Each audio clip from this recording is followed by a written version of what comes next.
Ayun, good morning guys. Aking pong bubuksan ang repeater ng kabalikat. Ang aming pong repeater. Yan.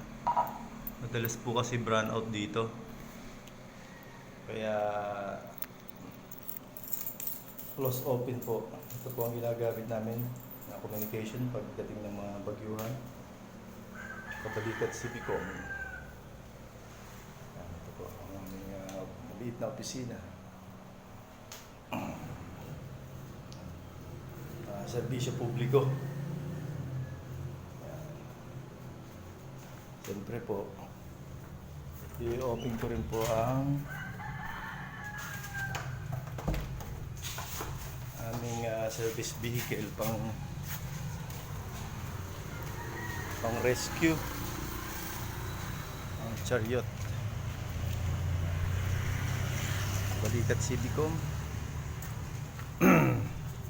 Yan.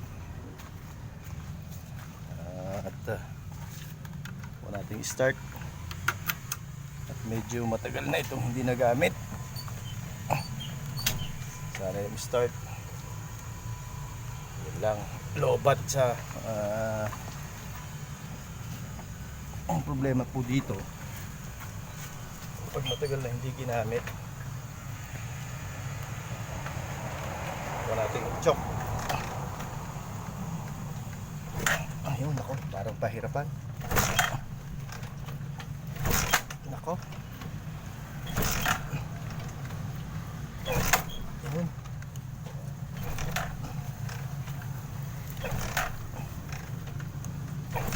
Nako po. Hirap, nalobat na po.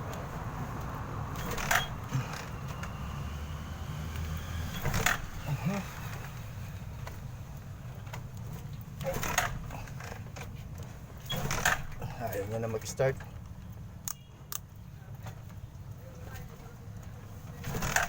Ayun. Ayaw na niya. Ay. Oh. Ay nako, ayaw na mag-start. Matagal na ako kasing hindi nagagamit. Ayun. Wow. Kailangan po dito ng tulak. Sige po, at magandang umaga po sa ating lahat.